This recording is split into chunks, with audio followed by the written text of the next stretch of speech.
نحمده ونصلي ونسلم على رسوله الكريم الأمين سيد الأولين والآخرين خاتم النبيين شفيع المذنبين أنيس الغريبين رحمة للعالمين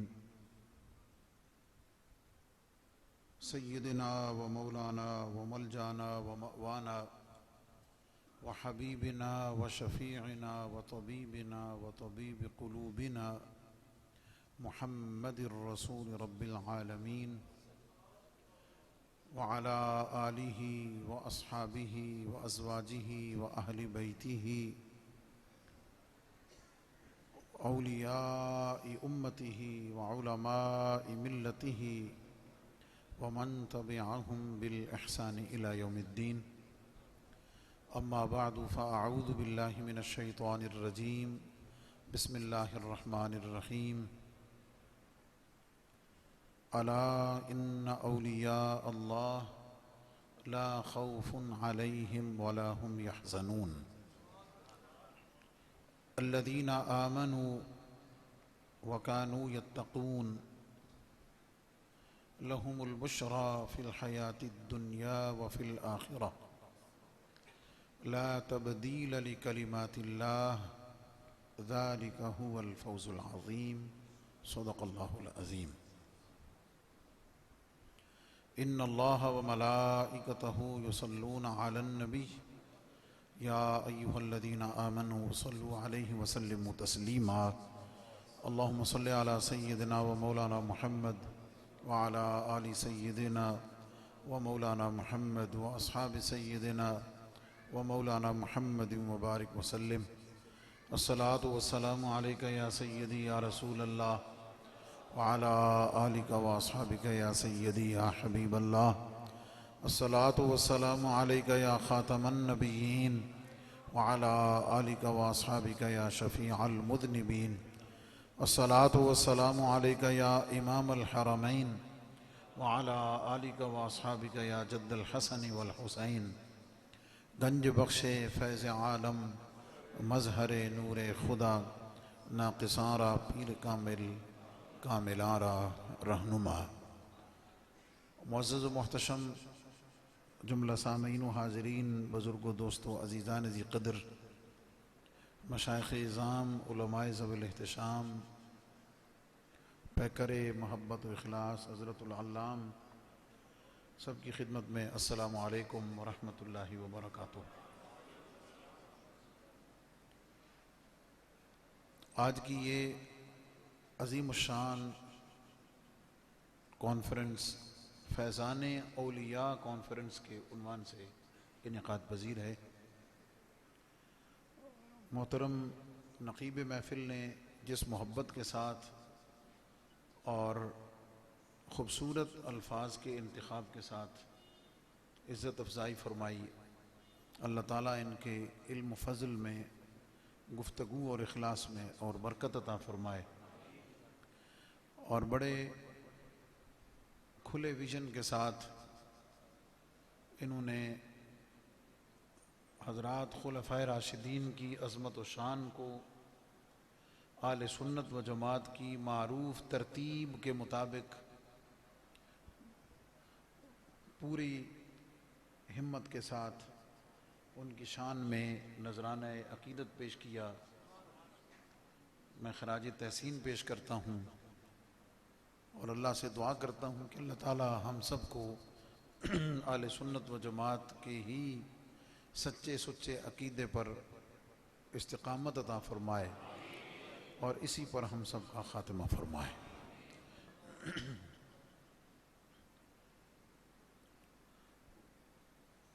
آپ حضرات کو معلوم ہے کہ کل صبح سے دربار شریف حضور فیض عالم پر عرس مبارک کی باقاعدہ تقریبات کا آغاز ہوگا۔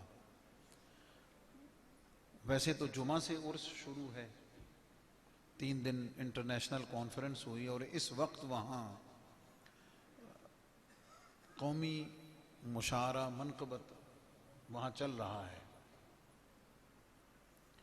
حضرت کا حکم اخلاص اور صاحبزادہ صاحب کی خصوصی محبت اور درمیان میں شاہد صاحب کی خصوصی آرڈر، وہ ساری چیزیں ملی اور میں نے اس نیت کے ساتھ اس پروگرام کو قبول کیا اور اس نیت سے میں حاضر ہوا ہوں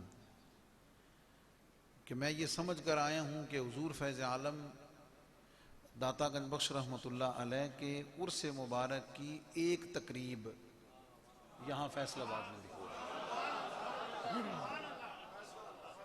میں اس نیت سے حاضر ہوں اس لیے کہ حضور فیض عالم کا عرس مبارک جو عقیدت مند باوجود حاضر نہیں ہو سکتے، وہ اپنے اپنے علاقوں میں اپنے اپنے شہروں میں منعقد کرتے ہیں، بلکہ مجھے معلوم ہے کہ امریکہ میں رہنے والے لوگ، نیو یارک والے الگ منعقد کرتے ہیں، واشنگٹن والے الگ منعقد کرتے ہیں، نیو جرسی والے الگ منعقد کرتے ہیں، اور میں پچھلے کچھ سالوں سے ریگولر یہاں عرس مبارک کے اختتام کے فوراً بعد یو کے جاتا ہوں، وہاں کے احباب 2-3 جگہ اب الگ منعقد کرتے ہیں۔ پچھلی دفعہ لندن میں الگ ہوا، برمنگم میں الگ ہوا اور مانچسٹر میں الگ ہوا۔ اس دفعہ ظاہر ہے وہ کرونا کی وجہ سے وہ موقوف ہے۔ ابھی آتے ہوئے میری بات ان سے ہو رہی تھی، وہ بہت مس کر رہے تھے، تو میں نے انہیں کہا کہ اولیاء اعظام کا عرس مبارک، ان کی جو درگاہ ہے، ان کا جو آستان فیض رساں ہے، اس پر تو انہی تاریخوں پر منعقد ہونا ہی جچتا ہے جو متعین ہیں، لیکن اس سے ہٹ کر جو عقیدت مند ہیں وہ اپنی سہولت سے جب چاہیں بنا لیں۔ تو اس سوچ کے ساتھ کہ فیصل آباد میں یہ حضور فیض عالم کے عرس مبارک کی ایک نشست ہے جسے حضرت نے منعقد کرنے کا، اگرچہ اس کا عنوان عمومی ہے، تمام اولیاء اعظام خاص طور پر اس ماہ سفر میں جن مقتدر اولیاء اعظام نے پردہ فرمایا، رحلت فرمائی، وہ حضرت شاہ سلیمان توسوی رحمۃ اللہ تعالیٰ علیہ ہیں، حضور پیر سیال لجپال غریب نواز ہیں، حضرت پیر میر علی شاہ صاحب رحمۃ اللہ تعالیٰ علیہ ہیں، حضرت پیر نصیر الدین نصیر گولڑوی رحمۃ اللہ تعالیٰ، اور بھی بہت سارے نام ہیں اس میں، اعلیٰ حضرت عظیم المرتبت رحمۃ اللہ تعالیٰ علیہ کی عظیم المرتبت ذات ہے۔ تو اگرچہ اس کا عنوان عمومی ہے، لیکن میں جس بارگاہ سے خادم اور نمائندہ بن کے آیا ہوں، میں کچھ باتیں تو عمومی عرض کروں گا اور پھر کچھ باتیں حضور فیض عالم داتا گنج بخش رحمۃ اللہ علیہ کے حوالے سے عرض کر کے اپنا حصہ ڈالوں گا، اور جیسے مجھے حکم ملا ہے میں اپنے وقت مقررہ میں ہی اپنی بات کو مکمل کرنے کی اللہ کی توفیق سے کوشش کروں گا۔ ولی، جس کی جمع ہے اولیاء، یہ ایک ڈگری ہے، روحانیت کی ایک ڈگری ہے جو اللہ رب العزت کی بارگاہ سے اپنے خاص بندوں کو اوارڈڈ ہے۔ ایف ایس سی الگ ہے، ایف اے الگ ہے، بی اے الگ ہے، بی ایس سی الگ ہے، ماسٹر 16 جماعت پاس کر لے تو ماسٹر، اس میں پھر ہر سبجیکٹ میں الگ الگ نکل جاتا ہے، اس کے بعد اسپیشلائزیشن ہے، پی ایچ ڈی ہے، بات سمجھ رہے ہیں نا؟ بالکل اسی طرح یہ آپ کے سمجھانے کے لیے میں نے عرض کیا ہے کہ بندہ مومن ایک ہے عام مومن، مجھ جیسے گناہگار، آپ نیک لوگ ہیں، ایک ہے عام مومن۔ عام مومن سے مراد کون ہے؟ کہ جو، میں اس بات کو عرض کرتے ہوئے حدیث قدسی میرے پیش نظر ہے، اس کو سامنے رکھ کے میں بات عرض کر رہا ہوں۔ ایک ہے عام مومن جس نے اپنے آپ کو فرائض تک محصور اور بند رکھا ہوا ہے، فرائض تک، اور حدیث قدسی کی روشنی میں کہ وہ جو قرب کی منزل ہے، ولایت کی منزل ہے، اللہ رب العزت کی محبت کے مراتب ہیں، وہ فرضوں کے بعد شروع ہوتے ہیں۔ لا یزال عبدی یتقرب الی بالنوافل، اس کو سامنے رکھتے ہوئے میں عرض کر رہا ہوں. کیا مطلب کہ جو یہ کانسیپٹ بھی کلیئر کر لیں، اور ظاہر ہے ہم جس عظیم جگہ پر ہیں ان چیزوں کو بتانا اور آپ تک پہنچانا بھی ہمارا فرض ہے. جہاں تک فرائض کا تعلق ہے، فرائض سے مراد 5 وقت کی نماز، رمضان المبارک کے فرض روزے، استطاعت ہونے پر حج، صاحب نصاب ہونے پر زکوٰۃ، یہ تو فرض ہیں نا جناب. جو بندہ ان فرائض پر کاربند ہے، اہل اللہ کی نظر میں وہ عام مومن ہے. وہ جو تصوف روحانیت کا سلیبس ہے، وہ جو روحانیت اور تصوف کی درسگاہ ہے، یونیورسٹی ہے، اس میں اگر ایڈمیشن لینا ہو تو جیسے اگر آپ نے کالج میں ایڈمیشن لینا ہے تو آپ کو میٹرک پاس ہونا ضروری ہے، پھر آپ کالج کے ایڈمیشن کے لیے اپیئر ہو سکتے ہیں. اگر آپ نے ایم اے کرنا ہے تو آپ کو بیچلر ڈگری ہولڈر ہونا ضروری ہے. بات سمجھ گئے؟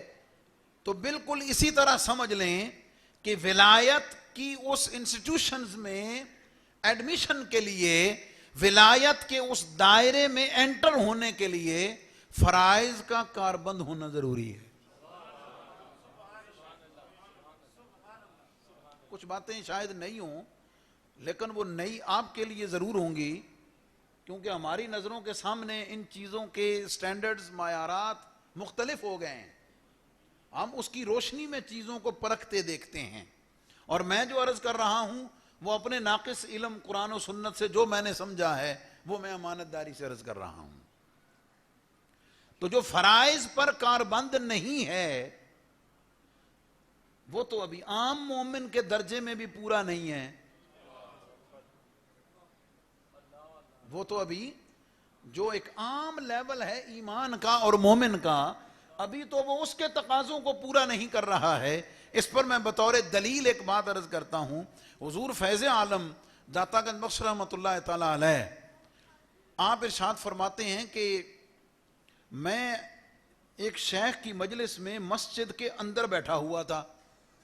انہوں نے خاص مجلس لگائی ہوئی تھی، اہل نظر کی، اہل محبت کی، اہل اللہ کی خاص مجلس تھی.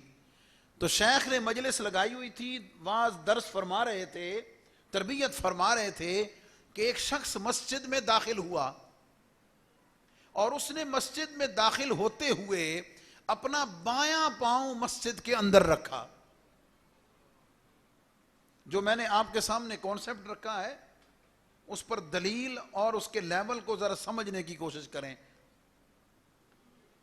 مسجد میں داخل ہوا اور اس نے دایاں پاؤں اندر رکھنے کی بجائے اس نے بایاں پاؤں اندر رکھا، اور بایاں پاؤں اندر رکھنے کے بعد چلتا ہوا ہماری مجلس میں اس نے بیٹھنے کے لیے پر تولے کہ میں اس مجلس میں بیٹھوں. تو شیخ نے کہا کہ پیچھے ہٹ جا، پیچھے ہٹ جا، تو ہماری مجلس میں بیٹھنے کے قابل نہیں ہے، تو ہماری محفل میں بیٹھنے کا اہل نہیں ہے. سمجھدار تھا، برا نہیں منایا. عرض کرنے لگا حضور اگر میری کوتاہی مجھے بتا دی جائے تو شاید میں اسے درست کر لوں. انہوں نے کہا گھر میں جب داخل ہوتے ہیں تو گھر میں داخل ہونے کے کچھ آداب ہیں، مجلس میں بیٹھنا ہو تو مجلس کے کچھ آداب ہیں. تو اللہ کے گھر میں داخل ہوا ہے، تجھے تو گھر میں داخل ہونے کا ادب معلوم نہیں ہے، تجھے گھر سے کیا ملے گا؟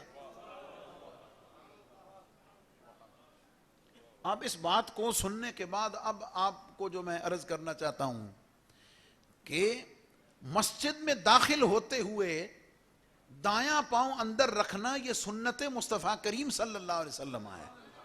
کیا مطلب؟ فرض نہیں ہے. میں اس سینیریو میں کہ فرض نہیں ہے، سنت ہے نبی پاک علیہ السلام کی.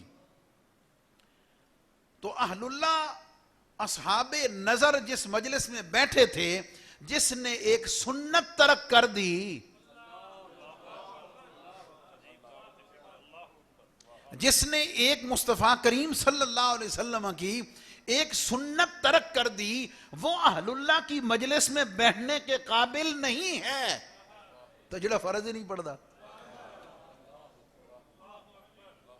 میں کہنا کیا چاہتا ہوں، حضور فیض عالم داتا گنج بخش رحمۃ اللہ علیہ نے تصوف کی بات کی کشف المعجوب میں، اس میں مختلف اقوال لائے، حضرت کے پیش نظر ہے اہل اللہ اس کو مختلف اس کے اندر جو ڈیفرنٹ اسکول آف تھاٹ ہیں ان کو ڈسکس کیا ہے کہ تصوف کو فلاں نے یہ کہا ہے، فلاں صوفی نے تصوف کی ڈیفینیشن یہ کی ہے، کسی نے کہا کہ صوف کا لباس پہن لینا تصوف ہے، صوفی وہ ہے، کسی نے صفا سے لیا کہ جو قلب کو صاف کر لے، کسی نے مخصوص اوراد و وظائف کا نام کہا۔ آپ اس کا نتیجہ نکالتے ہیں کہ تصوف جو ہے وہ نہ رسم کا نام ہے نہ پڑھنے پڑھانے کا نام ہے۔ تصوف جو ہے نہ تو کسی خاص لباس کا نام ہے، نہ کسی خاص شکل بنانے کا نام ہے، نہ کسی خاص حلیے میں اپنے آپ کو ڈھال لینے کا نام ہے، نہ ہی بیٹھ کر لیکچرز دینے پڑھنے پڑھانے کا نام ہے۔ آپ فرماتے تصوف و روحانیت و ولایت تو صرف اور صرف عمل کرنے کا نام ہے۔ تو ہم نے معیارات اپنے اپنے بنا لیے، شعر تو ہم سب بڑا جھوم کے پڑھتے ہیں، جس کی ہر ہر ادا سنت مصطفیٰ، جس کی ہر ہر ادا سنت مصطفیٰ، ایسے پیر طریقت پہ لاکھوں سلام، ایسے پیر طریقت پہ لاکھوں سلام۔ تو اگر اس کو کہا جائے کہ تو جس پیر کے دامن سے لپٹا ہوا ہے کبھی اس معیار پہ اس کو بھی چیک کر لے، کیوں نہ کریں؟ دعویٰ تو یہ ہے کہ ایسے پیر طریقت پہ لاکھوں سلام۔ تو جو اس طریقے پر ہے ہی نہیں، جو فرض کا تارک ہے اور وہ مسند ارشاد پر ہے یا مسند ولایت پر بیٹھنے کا دعوے دار ہے، وہ سب کچھ ہو سکتا ہے۔ میں بڑی معذرت کے ساتھ، میں تو بڑا عاجز بڑا مسکین سا بندہ ہوں جناب، میں کوئی ایسا فتویٰ کوئی ایسی بات نہیں کر سکتا۔ وہ سب کچھ ہو سکتا ہے، وہ سب کچھ ہو سکتا ہے، لیکن ہم نے جو قرآن و سنت سے جو اخذ کیا ہے، جو حضور فیض عالم کے فیض سے اخذ کیا ہے، وہ سب کچھ ہو سکتا ہے، ولی نہیں ہو سکتا۔ جو مرضی کہہ لو، اس کے پیچھے چلنے والے، اس کو ماننے والے جو مرضی اس کو بناتے پھریں، کوئی پرابلم نہیں، لیکن جو قرآن و سنت معیار عطا فرماتا ہے اس کی روشنی میں وہ ولی نہیں ہو سکتا۔ کیوں؟ ہم نے یہ پڑھا ہے کہ جو سنت کا تارک ہے، جو نبی پاک علیہ السلام کی سنت کا تارک ہے، ہم تو یہ پڑھتے ہیں کہ وہ ولایت کے درجے میں نہیں جا سکتا ہے، جو فرضوں کا تارک ہے وہ کیسے ولی ہو سکتا ہے؟ پہلی بات تو یہ یاد ہے، اس کو کلیئر سمجھیں، بات سمجھ گئے؟ ہم دیکھیں، میں اس میں بڑی جرت رندانہ کا مالک ہوں اللہ کے فضل سے، بات سمجھ گئے؟ اور یہ بات میں نے کیو ٹی وی کے لائیو خطبوں میں بھی کہی ہوئی ہے، ریکارڈ پہ پڑی ہوئی ہے۔ دیکھیں بات یہ کہ آپ بعض دفعہ کوئی چیز آپ نے اس کے اشتہار دیکھے لگے ہوئے، بڑی شہرت ہو گئی جناب، بڑی اس کی سٹریمرز بڑے لگ گئے، بڑے بڑے ہولڈنگ بینرز لگ گئے، سمجھ آ گئی اس پروڈکٹ کے، تو جناب کیا بات ہے جناب، کیا کھپ پہ گئی، آپ خرید کے لے آئے۔ گھر میں آ کے جب آپ نے اس کو استعمال کیا، پتہ چلا ہو یہ تو سارا مارکیٹنگ دا گیم سی، یہ تو چیز بڑی بیکار ہے۔ آپ کیا کرتے ہیں؟ یا تو اسے واپس کر کے آتے ہیں یا ویسٹ کر دیتے ہیں، اور اگر یہ دونوں چیزیں آپ کے لیے پاسبل نہ ہوں تو کم از کم دوبارہ زندگی میں وہ چیز نہیں لیتے ہیں، اور اپنے گھر والوں آپ کو بتا دیتے ہیں کہ یار میں لئی سی بیکار، پھر نہ لین جامی بیکار ہے یا نہیں۔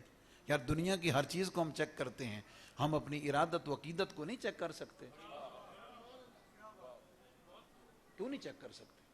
آئیے قرآن ہمیں معیار کیا دیتا ہے، میں آیت پڑھ کے صرف برکت حاصل کرتے ہوئے آپ کو، یا ایھا النبی اذا جاءک المؤمنات یبایعنک علی الا یشرکن باللہ شیئا ولا یسرقن ولا یزنین ولا یقتلن ولا یأتین ببہتان یفترینہ بین ایدیہن وارجلہن ولا یعصینک فی معروف فبایعہن واستغفر لہن اللہ۔ محبوب یہ جب آپ کی خدمت میں آئے نا بیعت کرنے کے لیے، تو ان سے بیعت کس چیز پر لینی ہے؟ اللہ کے ساتھ کسی کا شریک نہیں بنائیں گی، چوری نہیں کریں گی، بدکاری نہیں کریں گی، کوئی گناہ نہیں کریں گی، اور اللہ کے کسی حکم کی نافرمانی نہیں کریں گی۔ اگر یہ مان جان، اگر یہ ایگری کر لیں، فبایعہن، حضور ان کی بیعت لے لینا، ان کو اپنی دامن کرم سے وابستہ کر لیں، اور جب یہ آ جائیں تو پھر واستغفر لہن، پھر محبوب یہ ماننا ان کا کام ہے، پھر تیرے ہاتھ میں ہاتھ جب وہ دے دیں، مطلب عورتوں سے جو معروف طریقہ کپڑا رکھ کے، کپڑے کے ساتھ پانی کے اندر پیالے کے ساتھ یا عصا، حضور علیہ السلام نے، سید عائشہ صدیقہ رضی اللہ تعالی عنہا فرماتی ہیں، حضور علیہ السلام نے زندگی بھر کسی غیر محرم عورت کو ہاتھ نہیں لگایا، ٹچ نہیں کیا۔ اور آپ نے یہ بھی حدیث پاک میں فرمایا کہ غیر محرم عورت تیرے جسم کو ٹچ کر کے گزرے، اس سے کہیں بہتر ہے کہ تیرا جسم آرے سے چیر دیا جائے۔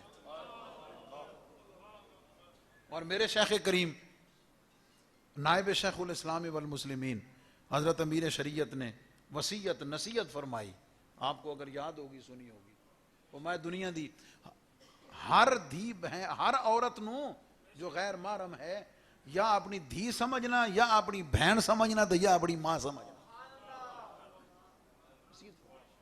میں نے ایک ایگزامپل دیا آپ کو، واپس چلیں، جو نصاب ہے، جو اس فرضوں پہ کاربند نہیں ہے، وہ تو ولایت کے اس انسٹیٹیوشنز میں وہ ایڈمیشن بھی نہیں اس کو مل سکتا، وہ فارم ہی نہیں فل کر سکتا، پر کر سکتا اس ولایت کے اس مکتب میں۔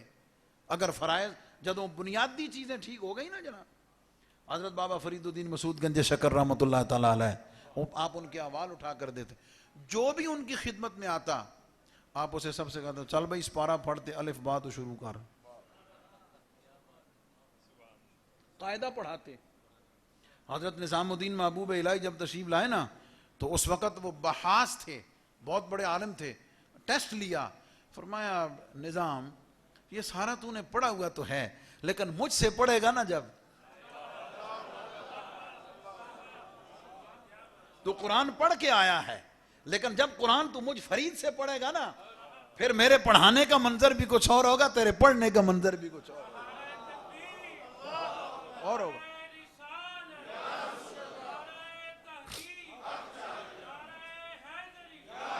الف با سے شروع کراتے، پورا قاعدہ اسپارہ پڑھاتے، اس کے بعد قرآن ناظرہ، پھر اس کے بعد حفظ کراتے، حفظ کے بعد پھر ایک قرات کے ساتھ، پھر دوسری کے ساتھ، پھر تیسری کے ساتھ، پھر سبع قرات کے ساتھ قرآن پڑھاتے۔ جب تو قرآن پڑھا فرمایا چلو ترجمہ بھی پڑھ لئیے، پھر قرآن کا ترجمہ پڑھاتے، اس کے بعد اس کی تفاسیر پڑھاتے، پھر فقہ الگ، پھر ساری چیزیں پڑھانے کے بعد نا یہ سارا سلیبس شریعت کا مکمل کرنے کے بعد پھر فرماتے چلو ہون پھر غنیت الطالبین دا بھی درس دے، عوارف المعارف اور علمہ بھی پڑھ لیں، کشف المعجوب بھی پھر پڑھ لیں۔ وہ سارا پڑھنے کے بعد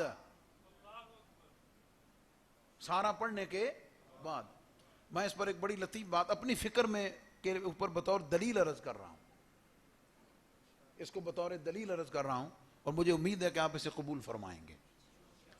حضور سیدنا غوث اعظم جیلانی رضی اللہ تعالیٰ عنہ، میں تفصیلی احوال میں نہیں جاتا، آپ مادرزاد ولی ہیں، آپ نے ذکر علماء سے سنا، پیدائشی ولی ہیں، اور پیدائشی ولی ایسے ہیں کہ جن کی ولایت کی شہرت کم از کم ان کے اپنے محلے، اپنے حلقہ احباب میں دودھ پیتے زمانے میں ہو گئی تھی، کہ سادات کے گھر ایک بچہ ہے جو رمضان المبارک کے دن کے ٹائم میں دودھ نہیں پیتا ہے یا نہیں؟ اور یاد رکھنا آپ نجیب الطرفین حسنی حسینی سید ہیں، دو فضیلتیں ہو گئی، مادرزاد ولی، اور ولی بھی ایسا کہ جس کی ولایت لوگوں کو پتہ چل گئی، ٹھیک۔ نمبر دو حسنی حسینی سید، یہ کتنا بڑا اعزاز ہے، سبحان اللہ، بات سمجھ، صرف اتنا ہی ہونا۔ اچھا یہ دونوں باتیں موجود ہیں۔ تیسرا آپ سے پوچھا گیا کہ حضور آپ کو خود کب پتا چلا تھا کہ آپ اللہ کے ولی ہیں؟ آپ کو خود کب پتا چلا کہ آپ اللہ کے ولی ہیں؟ آپ فرماتے ہیں کہ میری عمر 6 سال تھی، یا ایک جگہ 8 سال، فرماتے ہیں 6 یا 8 سال تھی، میں گیلان میں اپنے گھر کی چھت پہ چڑھا۔ جب میں گھر کی چھت پہ چڑھا تو یوم عرفہ تھا، 9 ذو الحجہ کا دن تھا۔ فرماتے ہیں کہ میں گھر کی چھت پہ پڑا، جب اوپر چڑھا تو میں نے نظر دوڑائی تو گیلان ہوئے اپنے گھر کی چھت سے اللہ نے درمیان سے سارے پردے ہٹا دیے، اور میں نے میدان عرفات میں حاجیوں کو وقوف کرتے ہوئے دیکھا۔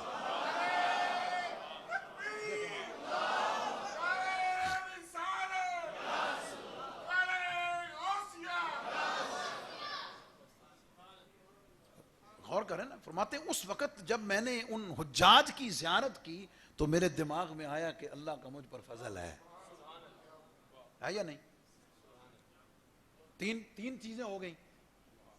اچھا، پھر اپنے شہر میں متداول جتنے علوم تھے سارے پڑھ لیے، لیکن فرماتے ہیں کہ دل میں علم حاصل کرنے کا جو شوق تھا وہ ایک آگ کی طرح میرے دل میں ابلتا تھا کہ میں اور پڑھوں۔ فرماتے ہیں جب بغداد جانے والے جب قافلے جاتے تھے نا اس میں لوگ، تو میں گھر کے دروازے پہ حسرت سے بیٹھ کے دیکھتا تھا کہ مجھے ماں میری اجازت دے دے تو میں بھی ان کے ساتھ چلا جاؤں، میں بھی جا کے پڑھوں۔ میں ہمیشہ یہ سوچتا ہوں کہ یار مادر زاد ولی حسنی حسینی سید، 6 سال کی عمر میں خود کو بھی پتا ہے کہ میں ولی ہوں۔ کیا خیال ہے؟ ساڑھے زمانے تو میرا خیال ہے ایدہ کوئی سما حصہ بھی پلے پہ جاوے تو میں کہنا کسے شاید ہی لوڑ ہی کوئی نہیں۔ کیا خیال ہے؟ اور سلسلہ چلان لئی، گدی چمکان لئی، کیا اور شاید ہی لوڑ ہی کوئی نہیں لے کہ جو پوچھے تسی کی کر دے جی میں پیری مریدی کرنا، بھائی ایک کیڑا بزنس ہے؟ باقی کہا میں پیری مریدی کرنا، ایک کیڑا بزنس ہے بھائی؟ اللہ اکبر، دوڑو زمانہ قیامت کی چال چل گیا جی۔ واپس پڑھ، اس کے باوجود علم پڑھا، اور علم کیا پڑھا؟ وہ کہتے جی بابا بلے شاہ فرمایا علموں بس کریوں یار، انہیں یہ بھی تو سوچو انہوں نے کون سا علم کہا ہے کہ اس علم سے بس کر۔ آپ کو شاید معلوم نہیں، حضرت بابا بلے شاہ رحمۃ اللہ تعالیٰ علیہ کے جو استاذ ہیں وہ لاہور میں دفن ہیں۔ بات سمجھ گئے؟ حضرت شاہ عنایت قادری رحمۃ اللہ تعالیٰ علیہ، اور انہوں نے قرآن پاک کی پوری تفسیر لکھی ہے۔ اس زمانے میں ان سے بڑا مولوی کوئی نہیں تھا، اور بابا بلے شاہ جو ہیں وہ پوری شریعت کے مکمل عالم دین تھے۔ بڑے کم لوگوں کو پتا، مکمل استاد نے قرآن کی پوری تفسیر لکھی۔ تو بنیادی طور پہ تو وہ شروع یہاں سے کراتے تھے، الف با سے شروع کرا، پورا دین پڑھایا۔ جب ظاہر مکمل ہوا تو پھر فرماتے تھے چلو اب تھوڑی باطن کی بات بھی کر لیں، پھر اس کے بعد اگلا سفر شروع کرتے تھے۔ تو حضور سیدی غوث پاک رضی اللہ تعالیٰ عنہ، آپ نے یہ سارے مراحل، میں یہ کہنا کیا چاہتا ہوں، میں اس کانسیپٹ کو کلیئر کرنا چاہتا ہوں کہ اہل سنت و جماعت میں، میرے آپ کے مسلک میں ہم یہ دیکھ رہے ہیں تصوف و روحانیت کے نام پر جتنا بگاڑ ہے عقیدے کا یا عمل کا اور خوش فہمیوں کا، ہمیں اس کو درست کرنے کی اور صحیح چیز کو سمجھنے کی ضرورت ہے۔ بات سمجھ گئے؟ تو جو فرائض پر کاربند نہیں ہے وہ تو اس ولایت والے اس انسٹیٹیوشن میں آ ہی نہیں سکتا، اس کے بعد آئے گا۔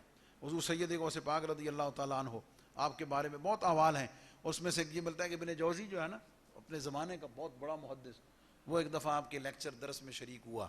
حضور سیدی غوث پاک رضی اللہ تعالیٰ عنہ نے، انہوں نے واز شروع فرمایا، اور واز کیا؟ قرآن و حدیث کی بات شروع کی نا، تربیت کی بات شروع کی۔ تو قرآن کی تفسیر بیان کی نا، جب ابن جوزی کہنے لگا کہ یہ تفسیر جو ہے یہ فلاں کتاب کی ہے اور میں نے یہ پڑھی ہوئی ہے، مجھے علم ہے۔ حضور سیدی غوث پاک نے اس آیت کی دوسری تفسیر بیان کی، ابن جوزی نے کہا کہ میں نے یہ بھی پڑھی ہوئی ہے، فلاں کتاب میں ہے۔ حضور سیدی غوث پاک نے قرآن کی اس آیت کی تیسری تفسیر بیان کی، ابن جوزی نے کہا یہ بھی میں نے پڑھی ہوئی ہے فلاں کتاب میں ہے. حضور سید غوث پاک نے قرآن پاک کی اس ایک آیت کی 11 تفسیریں بیان کی. 11 کی 11 سن کر ابن جوزی نے کہا کہ یہ 11 کی 11 میں نے پڑھی ہوئی ہیں. جب 12ویں تفسیر بیان کی تو ابن جوزی چپ ہو گیا. اس نے کہا میں نے نہیں پتا کیڑی کتاب ہے. پھر اس ایک آیت کی 40 تفسیریں,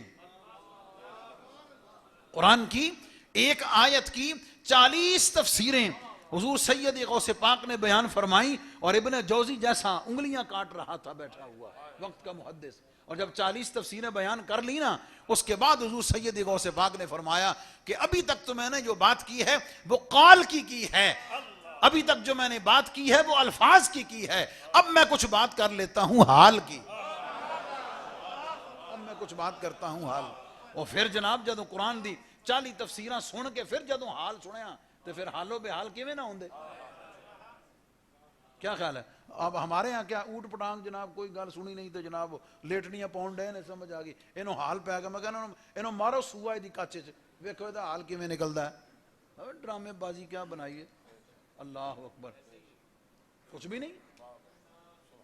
تو پہلی بات تو یہ سمجھ لیں کہ اس کے بغیر تو بات ہی کوئی نہیں. باقی سب رسم ہے, رسم و رواج ہے, حقیقت کے ساتھ اس کا کوئی تعلق نہیں. حضرت جنید بغدادی رحمت اللہ تعالی علیہ ان کی خدمت میں کوئی شخص دور سے آیا, ان کی ولایت کا شورا سن کر آیا, بڑا آ کر ان کی خدمت میں رہا, آستانے پر رہا کچھ وقت. جانے لگا تو آپ نے پوچھا سبحان اللہ کیا بات ہے بھئی, تم آئے تھے اتنا عرصہ رکے ہو, تم نے آنے کا مقصد نہیں بتایا, جدو جان لگا ادو پوچھا, وقت گزار کے جانے لگا تو پوچھا. ہمارے ہاں کیا ہے, ٹکر بعد دینا پہلے پوچھو آیا کیوں ہے. کیا خیال ہے, آیا کس لیے ہے. جب جانے لگا تو پوچھا کہ تم رکے ہو, تم نے اپنے آنے کا مقصد نہیں بتایا. اس نے کہا جی میں نے آپ کی ولایت کی بڑی شہرت سنی تھی, میں اتنا عرصہ رہا ہوں, میں نے آپ کی کرامت نہیں دیکھی, اس لیے میں واپس جا رہا ہوں. اللہ اکبر. آپ نے اس کا ہاتھ پکڑ کے فرمایا دیکھو تم جتنا ٹائم میرے پاس گزرے ہو, میرے پاس گزارا ہے تم نے, میری کوئی نماز قضا ہوئی ہے؟ کوئی نہیں ہوئی. فرمایا کوئی نماز کسی کی سنتیں میں نے چھوڑی ہیں؟ نہیں. کوئی تکبیر اولا کے بغیر نماز پڑھی ہے؟ نہیں. فرمایا کہ حضور علیہ السلام کی شریعت کے خلاف کو کام کرتے دیکھا ہے؟ اس نے کہا جی نہیں. فرمایا تجھے اس سے بڑی کرامت اور کیا چاہیے, اس سے بڑی تجھے کرامت اور کیا چاہیے. حضور سیدی فیض عالم داتا گنج بخش رحمۃ اللہ تعالی علیہ, آپ نے کشف المعجوب میں جس تصوف کو بیان کیا ہے وہ تصوف وہی ہے جو ایک ہاتھ میں قرآن دوسرے ہاتھ میں حضور کی سنت ہے. جب یہ دونوں ہتھیار آپ کے پاس ہیں تو پھر وہی ولایت ہے, وہی طریقت ہے, وہی سارا کچھ ہے. بابا بلے شاہ نے فرمایا اس علم سے بس کر جو تجھے اللہ کی محبت سے دور کر دے, اس علم سے بس کر جو تجھے متکبر بنا دے, اس علم سے بس کر جو تجھے اللہ کی معرفت کے قریب لے جانے کی بجائے تیرے اندر عبادت کا غرور پیدا کر دے, تیرے اندر جو تکبر پیدا کر دے, تیرے اندر جو دنیا کی ہوس پیدا کر دے, تیرے اندر جو کردار کی مضبوطی پیدا نہ کر سکے, میں اس علم سے بس کری ہوں یار.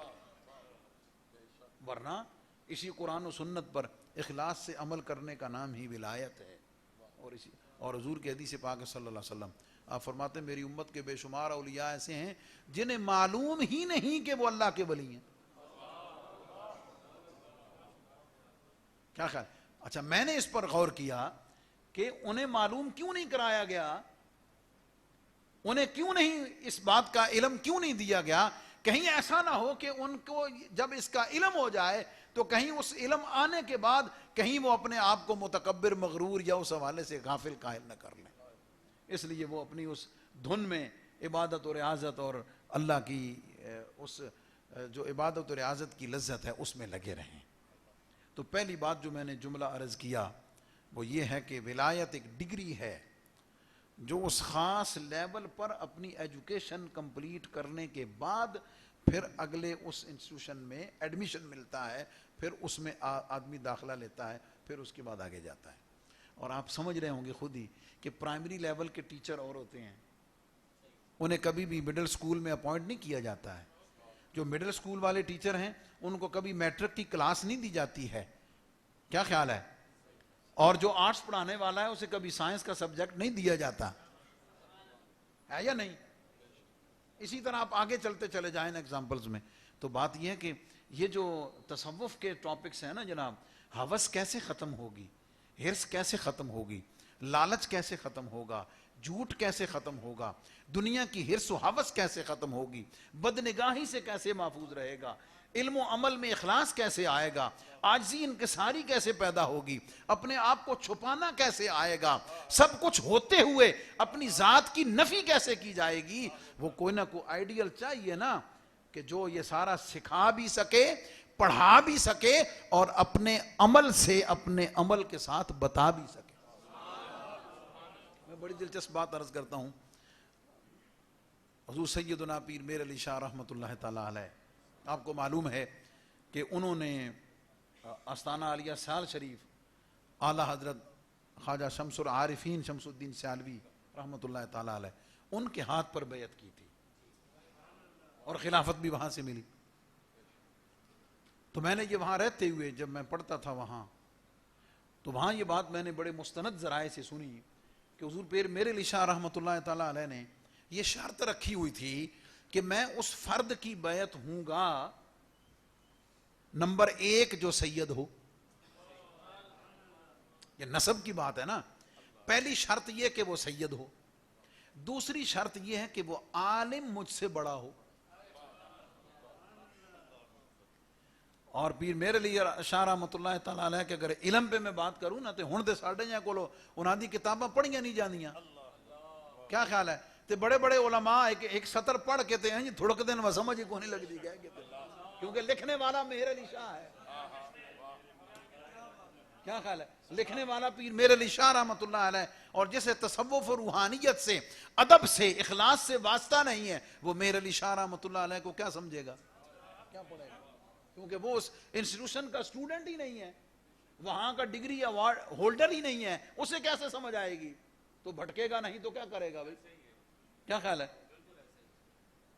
تو فرمایا میں اس کی بیعت کروں گا جو عالم بھی مجھ سے بڑا ہو، اور تیسری شرط یہ تھی کہ وہ سونا بھی میرے نال چوکھا ہو، خوبصورت بھی مجھ سے زیادہ ہو. اب آپ خود دیکھ لیں اس معیار کو ڈھونڈنے کے لیے حضور سیدنا میر علی شاہ رحمۃ اللہ علیہ کہاں کہاں گئے ہوں گے. کیا خیال ہے؟ ایک بات یاد رکھنا، اور یہ بڑی دلچسپ بات ہے، میں آپ کی دعائیں لینے کے لیے یہ بات آپ سے شیئر کرنے لگا ہوں. چوکی بھاگٹ میں نا کانفرنس تھی، شیخ الاسلام کانفرنس، حضور امیر شریعت رحمۃ اللہ تعالی علیہ ان کی صدارت میں تھی. تو ظاہر ہے ان کے سامنے بات کرنا ایک بڑی ہمت جرت کا کام ہے، تو بہت کم کبھی دشواری ہوتی ہے. لیکن جب میں شیخ الاسلام کانفرنس میں حاضر ہوتا تھا تو میں یعنی 2 دن پہلے ہی سوچنا شروع کر دیتا تھا کہ یار میں اتنے گل کیڑی کرنی، وہاں میں نے بات کیا کرنی ہے، عرض کیا کرنا ہے. وہاں میں نے اور یہ سوال اور جواب اور یہ ساری بات میرے اس موضوع سے ریلیونٹ ہے، اس کو سمجھنے کی کوشش کریں. میں نے عرض یہ کیا، میں نے کہا جی کہ ہماری معلومات میں یہ ہے کہ آستانہ عالیہ سیال شریف جو ہے اسے منفرد اعزاز ہے کہ کثرت سے سادات کرام جو ہیں وہ آستانہ عالیہ سیال شریف سے منسلک ہیں، بہت زیادہ، اور علماء بھی بڑی کثرت کے ساتھ آستانہ عالیہ سیال شریف سے منسلک. تو میں نے اپنے طور پر یہ سوچا، پھر میں نے استغاثہ کیا، پھر خیرات مانگی کہ مجھے اس کا جواب عطا ہو جائے. تو کرم ہوا، مجھے اس کا جواب عطا ہوا. جواب مجھے کیا عطا ہوا؟ وہ میں جو بات کرنے لگا ہوں سید والی، کہ جو سید ہوتا ہے حضور کی آل سے ہوتا ہے، تو حضور کی آل سے ہونا اللہ اکبر سبحان اللہ کوئی معمولی بات ہے. اسے اپنی اس حضور علیہ الصلوۃ والسلام کی آل سے ہونے پر فخر ہوتا ہے. بات سمجھ گئے؟ اسے مان ہوتا ہے، اسے اس نسب پر گھمنڈ ہے، غرور ہے، اور یہ وہ گھمنڈ ہے کہ جو جائز ہے. جائز ہے. کیا خیال ہے؟ اسے حق پہنچتا ہے کہ وہ اس پہ ناز کرے. اسے حق پہنچتا ہے کہ وہ بتائے کہ میں حضور کی آل سے ہوں، اس کو حق ہے کیونکہ اللہ نے اسے چنا ہوا ہے. اور دوسرے کا حق ہے کہ جب وہ یہ نام سن لے تو ہاتھ باندھ کے جناب بابا جی. ادب تو یہی ہے. اب سید جو ہے حضور کی جو آل سے شہزادہ ہے وہ کسی کے آگے نہیں جھکتا، اسے جھکنا چاہیے بھی نہیں، لیکن وہ اپنی ارادت و عقیدت کو کہاں جھکا دیتا ہے؟ جب وہ یہ دیکھتا ہے نا کہ اس نے میری نسبت کا احترام کیا ہے. جب وہ یہ دیکھتا ہے کہ اس نے میری نسبت کا احترام کیا ہے، سید وہیں پہ ہو جاتا ہے. سبحان اللہ. اسے کبھی بھی آپ کسی بھی چیز پہ جھکا نہیں سکتے. یہ جھکانا بھی میں سمجھانے کے لیے کہہ رہا ہوں، ادب کے خلاف ہے. آپ اس کی ارادت کو، آپ اس کے مان کو، آپ اس کے فخر کو کہیں بھی خرید نہیں سکتے، کہیں بھی جھکا نہیں سکتے ہیں. وہ کہیں اپنی ارادت کو، کیوں؟ ہر ایک اس سے ارادت رکھتا ہے. وہ اپنی ارادت کو کہاں پیش کرے گا؟ جہاں وہ دیکھے گا کہ اس کی نسبت کا احترام ہوا، وہیں جھکے گا. تو میں نے کہا کہ ہمارے بزرگوں کو، حضور پیر سیال غریب نواز کو یہ اعزاز حاصل ہے کہ سادات کا جو ادب، سید اور سادات کا جو ادب اور احترام آستانہ عالیہ سیال شریف پہ ہوا ہے، دنیا میں کوئی نہیں پیش کر سکتا. کوئی نہیں پیش.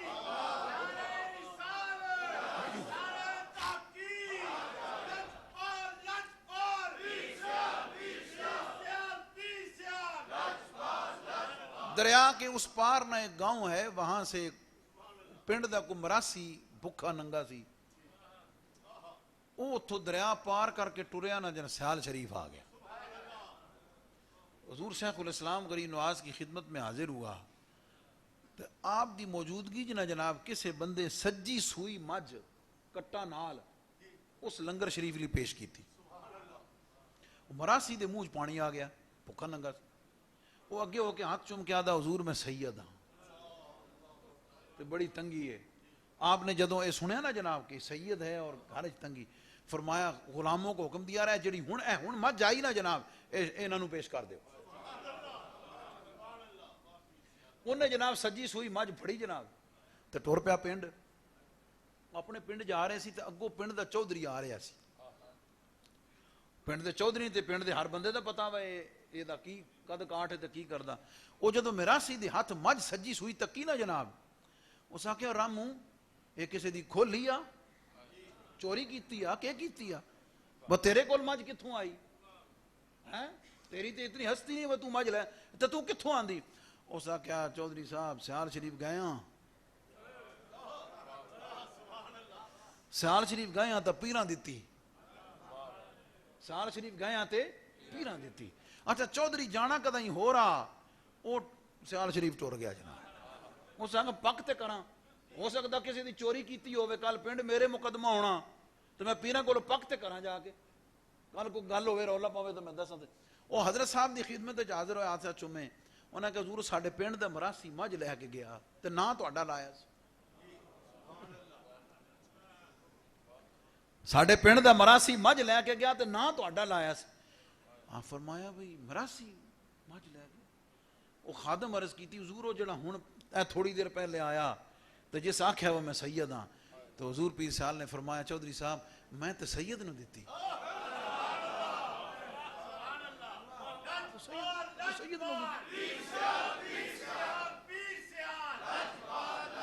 واپس نہیں. فرمایا میں تو سید نو دیتی. کیا مطلب؟ مطلب اس نسبت کا احترام، نام کی نسبت کا احترام اتنا ہے. میں ایسے اگلی بات آپ کو بتاؤں. پیر سید خضر شاہ صاحب رحمۃ اللہ تعالیٰ علیہ منڈی بہودین والے آپ کے خلفاء میں سے ہیں. وہ اپنے بیٹے کو لے کر آئے بیعت کرانے کے لیے. جب بیعت کرانے کے لیے لائے نا جناب تو حضور پیر سیال نے پتہ کیوں بیعت کیتا؟ میں سید کا ادب بتا رہا ہوں آپ کو. آپ نے بیعت کیسے فرمایا؟ وہ سید صاحب پیر خضر شاہ صاحب جو ہیں وہ آپ کے خلیفہ اور مرید ہیں. خلیفے اور مرید کے بیٹے کو بیعت کر رہے ہیں. اور بیعت کیسے کیا؟ ان کا پاؤں پکڑ لیا.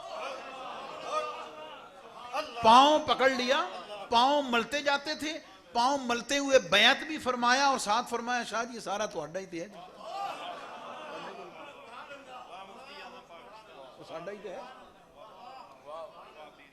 یہ.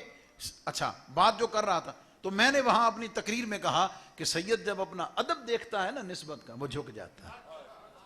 میں نے کہا اس لیے کثرت سے سادات جو ہیں وہ حضور پیر سیال کے حلقہ ارادت میں آئے ہیں. میں نے کہا باقی رہ گئے عالم علماء, تو میں کہا جی میں جس طرح سید کو اپنی نسبت کا ناز ہے نا, مولوی نہ اپنے علم دا ناز ہوتا. علم کا اپنا نشہ ہے, اس کا اپنا غرور ہے, اپنا تکبر ہے, اس کی اپنی مان ہے, اس کی اپنی ٹھاٹھ ہے, جسے احساس ہے اس بات کا. بات سمجھ گئے؟ مفتی محمد خان قادری رحمۃ اللہ تعالی علیہ, سمجھ آ گئی؟ ان کا بیٹا ایک دفعہ نا جی آیا گھر میں, تو آ کر اس نے جو مسجد کا صدر تھا نا جناب, اس کے بیٹے نے نئی اس وقت بڑی گاڑی لی تھی, پتہ نہیں کتنے لاکھ کی, ظاہر ہے کچھ 85 کی بات ہے. اس آ کے بڑے فخر نال دسیا, انہوں نے کہا جناب ساڈے مسجد دے صدر صاحب نے اتنے لاکھ روپے دی فلانی گڈی لئی. مفتی صاحب فرمایا, اس مفتی صاحب اس وقت تفسیر کبیر کا ترجمہ فرما رہے تھے, تفسیر کبیر کا. فرماتے ہیں پتر اے دا ایک صفحہ لے جا, امام فخر الدین رازی کی تفسیر کبیر کا ایک صفحہ لے جا اور جا کر مسجد کے صدر سے کہنا کہ ایک لائن دا ترجمہ تے کر کے دسے, ایک لائن دا ترجمہ تے کر کے دسے. کیا خیال ہے؟ ایک لائن دا ترجمہ مینوں کر کے دسے. فرمایا جی وہ ایک لائن دا ترجمہ نہ ہوئے نا تے سمجھ جاویں کہ تیرے پیو کول جو کچھ ہے نا لکھاں گڑیاں نالوں بہتر ہے, لکھاں گڑیاں نالوں بہتر. اس لیے کہ جو چیز عالم کے پاس ہے, جو چیز علم والے کے پاس ہے, وہ دوسرا سوچ ہی نہیں سکتا, بس تصور بھی نہیں کر سکتا اس چیز کا. تو عالم جو ہے وہ نہیں جھکتا اگر خوددار ہے تو. ہاں یہ بھی گل یاد رکھنا, شرط یہ ہے کہ وہ خوددار ہو, اس کے اندر غیرت کا مادہ ہو کہ اللہ نے مجھے علم دیا ہوا ہے. میں ان ذاتی چیزوں کو کبھی ڈسکس نہیں کرتا, میری عادت بھی نہیں ہے.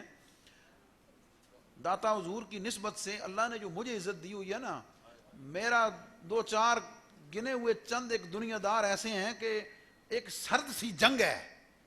وہ سرد سی جنگ کیا ہے؟ اسے مان ہے اپنے پیسے کا, ہمیں مان ہے اپنے علم اور نسبت کا. اور لا ٹل رہے ہیں. میں کہا نا, داتا دا غلام سید دے قدمہ دے قربان ہو سکتا. کیا خیال ہے؟ لیکن دنیا دار جس کی نیت یہ ہو, ورنہ اللہ نے جس کو دنیا دی ہے نا, اگر وہ دین کے لیے خرچ کرتا ہے تو ہم تو اس کے بھی خادم ہیں یار, ہم اس کے شکر. ان کی بات نہیں کر رہا, ان کی بات نہیں کر رہا. جو اللہ کے دین کے لیے خرچ کرتے ہیں, جو اخلاص سے خدمت کرتے ہیں, جو اپنے دیے ہوئے پیسے کو اللہ کے دین کے لیے, علماء مشائخ کی خدمت کے لیے خرچ کرتے ہیں, یار وہ تو ہمارے دست و بازو ہیں, ہم ان کے لیے دعا گو رہتے ہیں. لیکن جو متکبرین ہیں, جو اپنے پیسے کے بل بوتے پر کسی کو جھکانا چاہتے ہیں, میں ان کی بات کرنے جا رہا ہوں. عالم نہیں جھکتا کسی کے آگے, عالم کسی کے آگے نہیں جھکتا. عالم کہاں جھکتا ہے؟ جب وہ اپنے پڑے ہوئے علم پر عمل دیکھتا ہے. یاد رکھنا, عالم جھکتا ہے جب وہ یہ دیکھتا ہے کہ جو میں نے کتابوں میں پڑھا ہے یار اس پر عمل کرنے کا کیا کیا. اب آئیے میں آپ کو بتاتا ہوں کہ حضور پیر سیال کا دین پہ عمل کیسا ہے. اسی سردار آباد شہر حضور محدث اعظم پاکستان میرے دادا استاد جی مفتی عبدالقیوم ہزاروی رحمۃ اللہ علیہ کی نسبت سے, مولانا سردار احمد صاحب رحمۃ اللہ آپ کے مرشد کریم, کچھ وقت چند دن جب جمعیت علماء پاکستان کے پلیٹ فارم سے اکٹھے رہے تو حضور محدث اعظم پاکستان اور حضور پیر سیال خواجہ قمر الدین سیالوی 5-6 دن اکٹھے رہے. پھر وہ سیال شریف تشریف لے گئے. حضور محدث اعظم پاکستان جب حدیث پاک پڑھانے کے لیے مسند تدریس پر بیٹھے تو ایک شاگرد نے پوچھا کہ حضور آپ سیال شریف والے پیروں کے ساتھ رہے ہیں تو کچھ بتائیں ان کے بارے میں. اب یہ جو بات کرنے لگا ہے نا, یہ کوئی عام بندہ نہیں ہے, یہ بات کرنے والا ان کا مرید بھی نہیں ہے, ان کا خلیفہ بھی نہیں ہے، ہم اثر ہے نا، اپنا لیول ہے۔ آپ فرماتے ہیں کہ میں ابھی تک ان سے ملنے سے پہلے میرا کانسیپٹ یہ تھا کہ قرآن و حدیث پر جو عمل بریلی میں ہوا ہے کہیں نہیں ہوا، جو عمل بریلی میں ہوا کہیں نہیں ہوا، لیکن خواجہ قمر الدین سیالوی سے ملنے کے بعد پتا چلا ہے کہ جو عمل قمر الدین سیالوی نے حضور کی سنت پر کیا وہ کوئی نہیں کر سکتا۔ کیا بات؟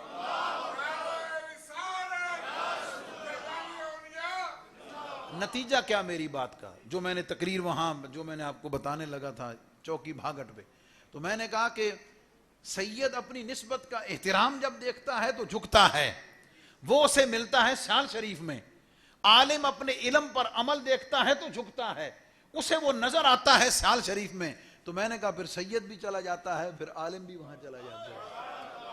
اچھا میں نے جب تقریر ختم کی نا جناب، میں نے حضرت سے نیاز حاصل کی، انہوں نے میرے ماتھے کو چوما، مجھے فرمایا مفتی صاحب ایک گل تو صحیح کر سکتے ہیں، باقی کس کو؟ یہ بھی ان کے کرم، حوصلہ افزائی کی بات ہے، ان کی روحانی توجہ کی بات ہے۔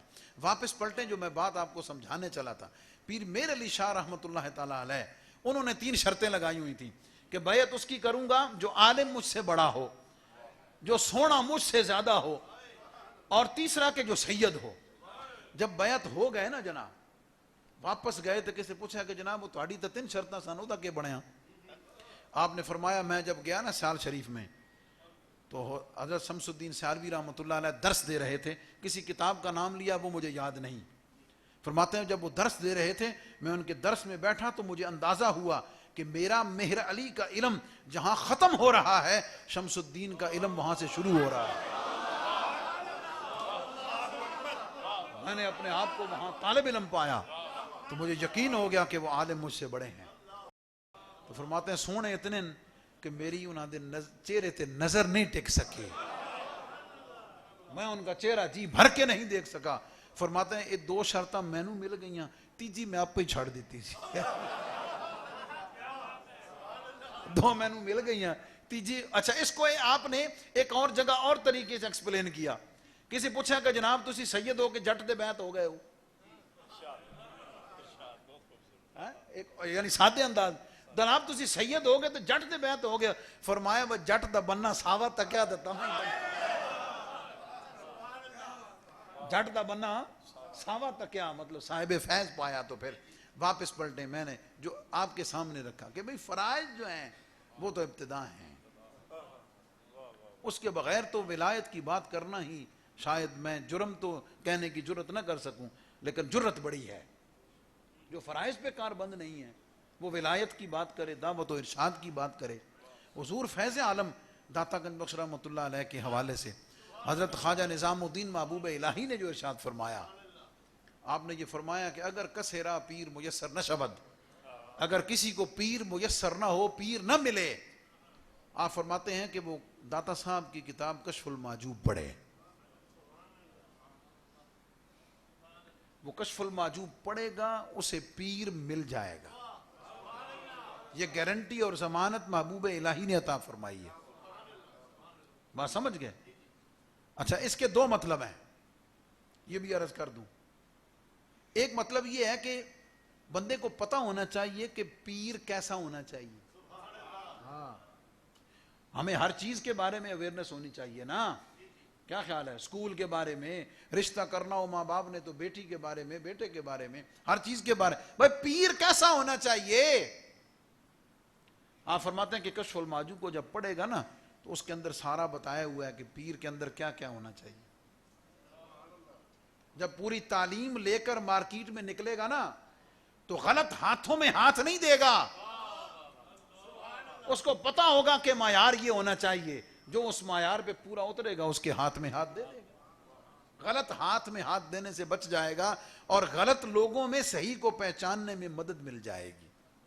دیکھیں مارکیٹ میں آپ کوئی بھی چیز لینے جائیں تو اس کی کاپیاں بنی ہوئی ہیں نا، 2 10 نمبر تک بنی ہوئی ہیں، لیکن جو لوگ کام کرتے ہیں انہیں اس میں سے اوریجنل کا پتہ چل جاتا ہے کہ جناب یہ اوریجنل ہے۔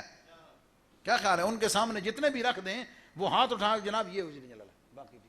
تو بالکل اسی طرح تصوف کے نام پہ، روحانیت و ولایت کے نام پہ ہزاروں لاکھوں لوگ پھر رہے ہیں، لیکن اگر چیک کرنا ہو کہ اوریجنل کون ہے تو داتا صاحب کی کتاب کشف المحجوب پڑھو، تمہیں پتہ چل جائے گا۔ نمبر ایک۔ دوسری اس کی تشریح یہ ہے کہ بھی مرشد کس لیے پکڑا جاتا ہے، بیعت کس لیے کی جاتی ہے، یہ بھی سمجھنے کی بات ہے۔ ہم نے سمجھ لیا کہ جناب ساڑھے دنیا دے مسئلے حل ہو جان، ساڑھے دل دی گل دس دے وے، کیا خیال ہے، ہم جائیں، ہمارا جو مسئلہ ہے دل میں ہے وہ بتا دے، جو دماغ میں ہے بتا دے، ہماری پریشانی حل ہو جائے، ساڑھے دنیا دے کام سدھے ہو جان، اسی سمجھا کہ اللہ دا ولی ہے۔ بھائی اللہ کے ولی کے پاس تو دنیا کا سودا ہی نہیں ہے، اس کی دکان میں تو دنیا کا سودا ہی نہیں ہے، وہ تو ولایت کا تاجدار ہے، وہ تو ولایت کا اس منصب پہ فائز ہے۔ اس سے اگر سیکھنا ہے تو اس کی دکان سے یا اس کی بارگاہ سے تمہیں ملے گا کہ قرآن کا حقیقی فیض کیسے حاصل ہوگا، وہاں سے ملے گا کہ حضور صلی اللہ علیہ وسلم کا دیدار کیسے عطا ہو سکتا ہے، اللہ کا قرب کیسے پا سکتے ہیں۔ دل کے اندر حسد ہے، بغض ہے، کینہ ہے، نفرت ہے، جھوٹ ہے، بہتان ہے، الزام تراشی ہے، بہت ساری برائیاں ہیں، وہ کیسے دور ہو سکتی ہیں؟ ان کے پاس تو سودا یہ ملتا ہے، تم لینے کا چلے جاتے۔ یہ تو ایسا ہی ہے کہ خریدنا موبائل ہے اور شوکت فیبرکس پہ جا کے زاہد صاحب کو کہے کہ جناب آئی فون تو دے دے، ہو سکنا دماغ تیرا ٹھیک ہے، میرے کو کپڑے پہن، کیا خیال ہے، جس برانڈ کا لینا ہے کپڑا تجھے مل جائے گا، موبائل لینا ہے تو موبائل والی دکانوں پہ جا۔ تو یہ جو ولایت کے تاجدار لوگ ہیں، ان کے قدموں کے صدقے سے دنیا سنورتی ضرور ہے، ہاں ہاں، لیکن ان کے ہاں اس کی کوئی ویلیو نہیں ہے، ہاں بالکل مردار سے بھی بدتر ہے۔ میں داتا صاحب جو کیش کی ڈیوٹی ہوتی ہے نا، میں ابھی تک اس سے بچا ہوا ہوں، میں اس میں انوالو نہیں ہوتا ہوں۔ تو ایک دفعہ ابسینٹ تھے آفیسر، تو مجھے انہوں نے کہا جی چلو تسی چلو، میں پہلی دفعہ گیا، حضرت خواجہ غریب نواز کا جو حجرہ ہے حضور فیض عالم کے قدموں میں، تو لوگ اس میں عقیدت سے پیسے ڈال جاتے ہیں، تو محکمے والوں کے پاس اتنا ٹائم کہاں ہوتا ہے کہ وہ گنے ہونے، وہ چادر پھڑی جناب انہوں نے اندر وڑ کے جڑا انہوں دا خادم سی نا جناب، وہ جھاڑو نال وہ نوٹ اکٹھے کیتے، جھاڑو سے نوٹ اکٹھے کیے، پونڈ بنی۔ آپ یقین جانے جب وہ جھاڑو سے پیسے اکٹھے کر رہا تھا، میں نے کہا واہ مولا تیری کیا شان ہے،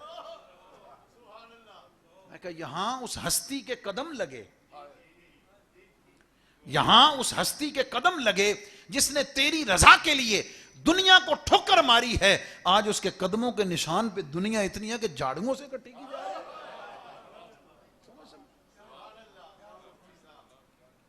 سمجھ گئے؟ تو دنیا ان کے صدقے سے سنورتی ضرور ہے، ان کے صدقے سے سنورتی ضرور ہے، لیکن ان کی بارگاہ میں سودا دنیا کا نہیں ملتا، وہ تو دل کے خریدار ہیں، وہ تو قلب و نظر کے خریدار ہیں، وہ تو اس کو سنوارنے کے ذمہ دار ہیں، وہ تو اس کو درست کرنے کے ذمہ دار ہیں۔ ان کی بارگاہوں میں تو ان کو ٹھیک کرنے کا حال اور ان کا طریقہ ملتا ہے۔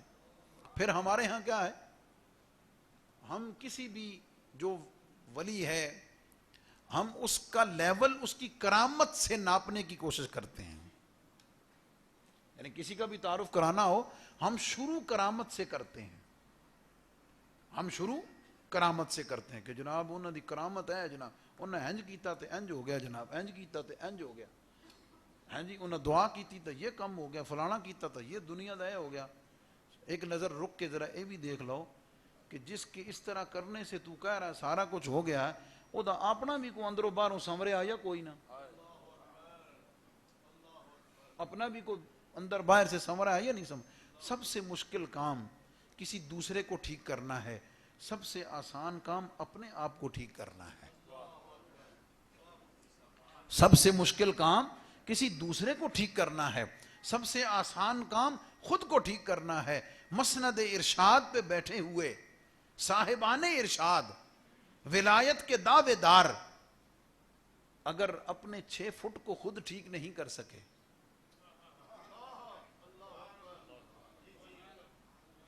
اپنے ظاہر کو ٹھیک نہیں کر سکے، باطن تو حال تو ویسے ہی اللہ جانتا ہے، ہم تو ظاہر کے مکلف ہیں۔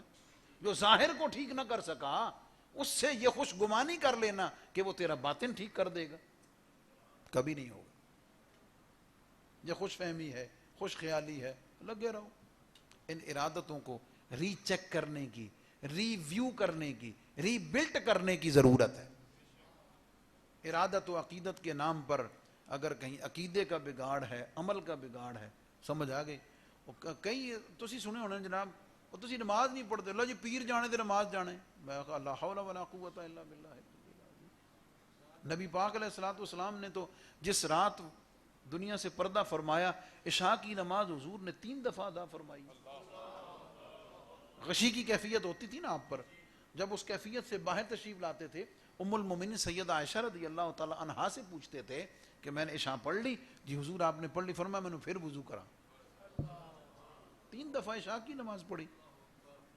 کیا خیال ہے؟ تو نبی پاک علیہ السلام نے تو اپنے عمل سے ہمیں فرض کی یہ پابندی بتائی ہے، تو مرید سمجھدا وہ نماز جانے تو پیر جانے۔ انا للہ و انا الیہ راجعون۔ ایسی خوش فہمی میں مبتلا ہونا، یا کرنے والا خود بھی گناہگار اور ہلاک ہونے والا ہے، اور جو اس قسم کی خوش عقیدگی کو نتھی کر لیتا ہے وہ بھی یقیناً برباد اور ہلاک۔ ہم کرامت سے شروع کرتے ہیں، فکر انگیز بات، ہم کرامت سے شروع کرتے ہیں، اور ہم یہ نہیں سمجھتے ہیں کہ جس کی کرامت بیان کر رہے ہیں وہ اس مرتبہ کرامت پر پہنچا کیسے ہے۔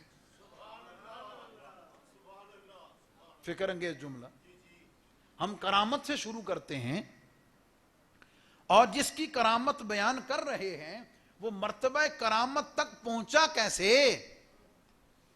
کن مراحل سے گزرا، وہ پروسیس ہماری نگاہوں سے اوجھل ہوتا ہے۔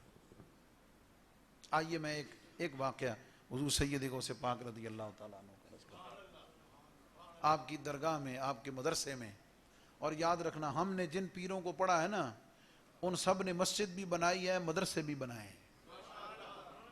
انہوں نے قرآن و سنت خود بھی پڑھا ہے، دوسروں کو بھی پڑھا ہے۔ ان میں سے سلیکٹڈ، پھر ہر ایک کو نہیں، سلیکٹڈ، ان کو پھر جو اس مکتب کے تھے، پھر ان کو فرمایا بس چل ذرا ہن کو تھوڑا سا ادھر بھی، ہر ایک کو نہیں۔ آپ سوچ سکتے ہیں حضرت بابا فرید الدین مسعود گنج شکر رحمۃ اللہ علیہ، آپ کے بارے میں نے پڑھا حضرت کہ ایک وقت میں 5000 بندے نے آپ کے دسترخوان پہ کھانا کھایا۔ 5000 بندہ،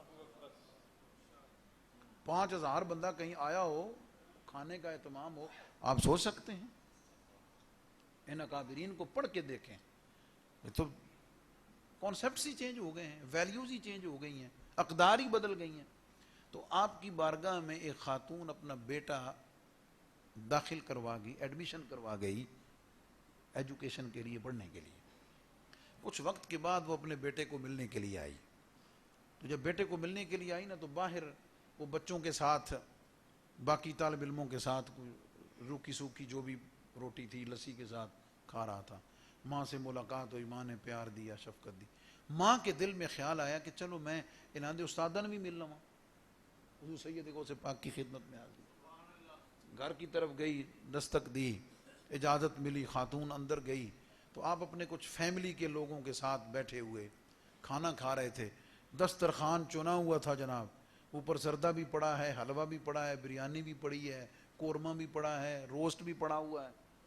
ماں تھی نا جناب، باہر اپنے پتر نے ویکھ کے آئی سی، لسی نہ روٹی کھانے ہیں سکی، تے اندر استاد نو تکیا مرغ کھا رہے ہیں، تو دل میں نا فطرتی بات ہے، دل میں یہ خیال آیا کہ لے پتر میرا باہر سکی کھاندا پیا تے استاد اور اندر مرغے کھاندے پے۔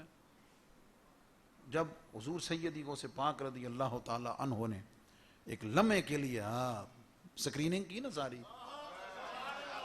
پتہ چل گیا ماں تک کہ کی آئی تے سوچ دی کی بھئی، سامنے جو پرندہ تھا نا جناب، جو بھی کھایا ہوا تو اس کی ہڈیاں پڑی تھی، حضور سیدی غوث پاک رضی اللہ تعالی عنہ نے اس کے اوپر ہاتھ پھیر کر فرمایا قم باذن اللہ۔ وہ دیکھتے ہی دیکھتے پرندے پہ گوشت پر چڑھا، پھر کردہ باہر نکل گئے۔ وہ ماں نے جب کرامت تک کی نا جناب، وہ ڈر گئی۔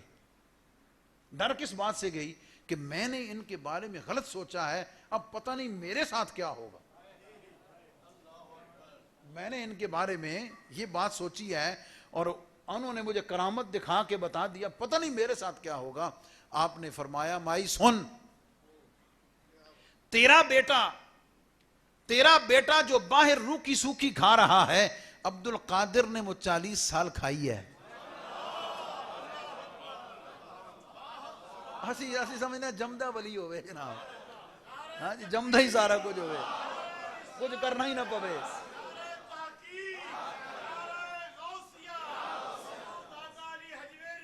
سانو کچھ کرنا ہی نہ پوے جناب. اور میں فکر انگیز جملہ بڑی جرت کے ساتھ کہنے لگا ہوں. مجھے بتائیں، ڈاکٹر کا بیٹا بغیر ایجوکیشن لیے ڈاکٹر بن سکتا ہے؟ آپ اسے مانیں گے؟ عالم کا بیٹا بغیر مدرسے میں پڑھے عالم بن سکتا ہے؟ نہیں بن سکتا نا. بزنس کوئی بھی ہو، وہ اپنے بچوں کو جب تک اس کی ٹریننگ نہ دے وہ بزنس نہیں کر سکتا. یار ولایت ایڈی یتیم ہو گئی ہے.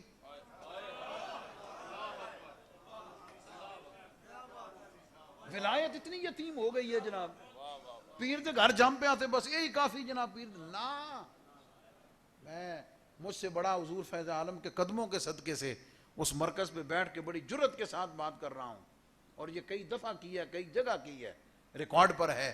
یہ دعوت فکر ہے، پیغام ہے، دعوت عمل ہے. حضور سیدی غوث پاک نے فرمایا عبد القادر نے 40 سال وہ روکی سوکی کھائی ہے، اپنے بیٹے کو وہ روکی سوکی کھانے دے، اس کو کھانے دے، اس پروسیس سے گزرنے دے، ان مراحل کو طے کرنے دے. ایک وقت تیرے بیٹے پر بھی آئے گا، وہ ٹھوکر مارے گا، رب مردوں کو زندہ کر دے گا.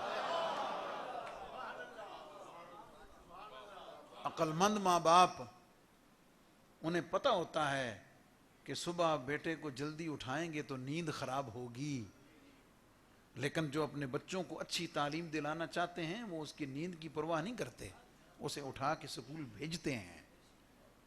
کیا خیال ہے؟ یہی ہے نا. تو شفقت کا تقاضا، محبت کا تقاضا یہی ہے. سمجھ گئے؟ حضور پیر سیال کی خاندان میں سے اولاد پاک سے ایک شہزادے ہیں، بڑے پابند شریعت ہیں. وہ کبھی کبھی ٹیلی فون پر مجھ سے بڑی شفقت کرتے ہیں، بات چیت ہوتی رہتی ہے. آپ فرماتے ہیں کہ وہ اپنے والدین کے ہاں شادی کے 20 سال بعد پیدا ہوئے تھے. اکلوتے ہیں، شادی کے 20 سال بعد پیدا ہوئے اور اکلوتے ہیں، کوئی اور بہن بھائی نہیں ہے. تو نماز کے اتنے پابند ہیں کہ مطلب میں اتنا ہی کہہ سکتا ہوں کہ وہ کتنے پابند. مجھے فرمانے لگے مفتی صاحب تو ان پتہ ہوا میں نماز دا پابند کی میں بنیا. میں کہ حضور ارشاد. فرمانے لگے بھئی میں نے ہوش سنبھالا تو ابا جی ہر نماز کے لیے میرا ہاتھ پکڑ کے مجھے مسجد لے کے جاتے تھے. بھئی آپ سوچ رہے ہوں گے کہ اسی تو مفتی صاحب نے بلایا سی بڑی کو کرامتا سنان گے تو پتہ نہیں کی سنان گے. میں الف بے پڑھا رہا ہوں، الف بے سے یہاں تک جب آ جائے گا تو ایپل اور الف سے اللہ خود ہی آ جائے گا نا یار. خود سنانے کی ضرورت، پہلے اپنی بنیادیں تو ٹھیک کریے نا. یہ اپنی بنیادیں تو ٹھیک کریں نا، جو پہلی چیزیں ہیں. بنیاد کے بغیر بلڈنگ کیسے ہوگی؟ 5 ٹائم دی نماز بندہ پڑھتا نہیں تو تسبیح ساری رات لے کے کھلوتا، کہ لبنا کچھ بھی نہیں لبنا. حضور علیہ السلام کی حدیث پاک ہے عشاء کی نماز جماعت سے پڑھ لے اللہ تجھے آدھی رات جاگنے کا ثواب دے گا. فجر کی نماز جماعت سے پڑھ لے اللہ تجھے آدھی رات جاگنے کا ثواب دے گا. کیا مطلب؟ فجر عشاء جماعت سے پڑھ کے ساری رات سو جا، یہ ہے شریعت، یہ ہے طریقت. فجر عشاء جماعت سے پڑھ، اللہ تجھے پوری رات جاگنے کا اور عبادت کا ثواب دے گا. کیا خیال ہے؟ اب ادھر دا دھیان کوئی نہیں، تو تسبیح تو چلا سمجھ آ گئی تو سارا کچھ بھی نہیں، کوئی چیز حاصل نہیں ہوتی. ماتمی میں اکلوتا تھا، 20 سال بعد اللہ نے دیا. ماتا جب میں نے ہوش سنبھالی تو ابا جی میں نے بس نماز دا ٹائم ہونا تو انگلی پھڑنی تو چل مسیح تھے. ماتا جب تھوڑا بڑا ہو گیا پھر میں خود بھی جانے لگ گیا. کہتے باقی 4 تو میں نے مشکل نہیں سی ہوندی، فجر ویلے نہ بڑا طبیعت تھے یار کی. کہتے ایک دن میں ابا جی نے کہہ ہی دیتا، ابا جی 4 تو میں پوریاں پڑھنا جماعت نال پڑھنا تے ایک دی کدی کدی معافی دے دیا کرو. لاڈلا ہے نا باپ، مطلب ایک دی معافی دے دے. آپ خود سوچیں نا کہ 20 سال بعد اللہ پتر دیتا ہوئے اور کھاندا پیندا پورا ماحول ہوئے تو کتنا لاڈلا ہونا. آپ خود سوچ لیں نا کتنا ناز و نخرا ہوگا. تو فرماتے ہوئے میں کہا بجی کدی کدی چلو چھٹی ہوندی جمعے والے دن، ادو جمعے دی چھٹی ہوندی سی تو چلو جمعے دی فجر دی اجازت دے دے کر. ان کے والد گرامی نے کیا فرمایا؟ فرمان لگے پتر مجھے تجھ سے بہت پیار ہے، تو سوچ نہیں سکتا کہ میں تجھ سے کتنی محبت کرتا ہوں اور میں نے تجھے کتنی دعاؤں سے اور کتنی مرادوں سے پایا ہے. فرماتے ہیں میں نے نماز چھوڑنے والے کے بارے میں حدیث پاک میں پڑھا ہوا ہے کہ اسے کتنا عذاب ہوگا. تربیت کا انداز دیکھیں. میں نے قرآن و حدیث میں پڑھا ہوا ہے کہ نماز چھوڑنے والے کو عذاب کتنا ہوگا. پتر میری تجھ سے محبت اتنی زیادہ ہے کہ میری محبت گوارا ہی نہیں کرتی کہ میں تجھے اس عذاب کے لیے عذاب چھوڑ دوں. میری تجھ سے محبت اتنی ہے کہ میں کیسے گوارا کر لوں کہ تو میرے جگر کا ٹکڑا ہے. مجھے پتا ہے کہ تو نماز چھوڑے گا تو تیرے لیے عذاب اور تکلیف ہے. اب میں تجھ سے محبت بھی کروں اور پھر میں اپنے ہاتھوں سے تجھے وہاں بھیج دوں. میری محبت تو گوارا نہیں کرتی تو پتر تو میں تو تینوں جگہ کے ہی رہنا. تربیت کا انداز دیکھیں, آپ کانسیپٹ دیکھیں, سمجھانے کا انداز دیکھیں, محبت کا لیول دیکھیں. بات سمجھ گئے؟ تو ہم کرامت سے شروع کرتے ہیں اور کرامت تک پہنچنے کا جو پروسیجر ہے وہ ہماری نگاہوں سے اوجھل ہوتا ہے. اور آخری بات یہ عرض کر دوں کہ آپ سوچ رہے ہوں گے کہ جناب انج دا لب کے کتوں لے آئیے, انسان ہے نا. دیکھیں میں نہیں کہتا اس بارے میں کچھ بھی, نہ میں کو آئیڈینٹیفائی کر سکتا ہوں, نہ میں اس قابل سمجھتا ہوں. میں پتہ کی بات یہ بتانے لگا ہوں کہ جو زندہ ہیں ہمیں ان کے بارے میں تو شک ہو سکتا ہے. توجہ ہے جناب؟ ان کے بارے میں ہم کنفیوز ہو سکتے ہیں, ہمیں شک ہو سکتا ہے. لیکن جن کے مزار موجود ہیں, جنہیں دنیا ساری مانتی ہے, کیا خیال ہے؟ بابا فرید کے بارے میں تو غیر بھی کہتے ہیں کہ یہ اللہ کا سچا ولی ہے یا نہیں؟ حضور داتا علی اجویری رحمۃ اللہ علیہ کے بارے میں اپنے غیر بھی کہتے ہیں کہ یہ اللہ کے ولی ہیں. کیا مطلب؟ زندوں میں کنفیوژن ہو سکتی ہے اور کہیں نہ ملے تو میرا یقین اور ایمان ہے کہ جو زیر زمین کامل ہیں ان کی طرف اپنی توجہات کو کر لیں. ظاہر کے ساتھ توجہ رکھنے میں کوئی خطا بھی ہوگی, کوئی دھوکہ بھی ہوگا, کوئی فراڈ بھی ہوگا, لیکن وہ تو ایسے ہیں کہ ان کے ساتھ تعلق رکھنے میں نیت کا اخلاص بھی ہوگا, نیت کی برکت بھی ہوگی, اور وجود کے ساتھ جانا بھی ضروری نہیں ہے.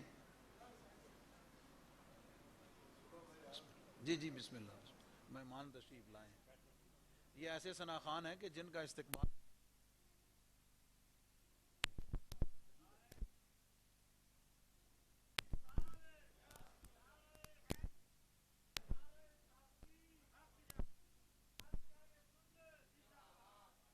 یہ لے لیں, چیئر لیں, چیئر لیں.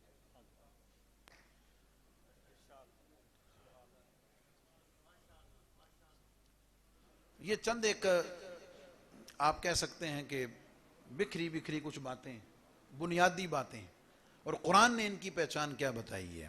الا ان اولیاء, پہلے شان بیان کی, پہلے قرآن نے شان بیان کی کہ خبردار جو اللہ کے ولی ہیں انہیں کو خوف نہیں ہے اور نہ ہی وہ غمگین ہوں گے.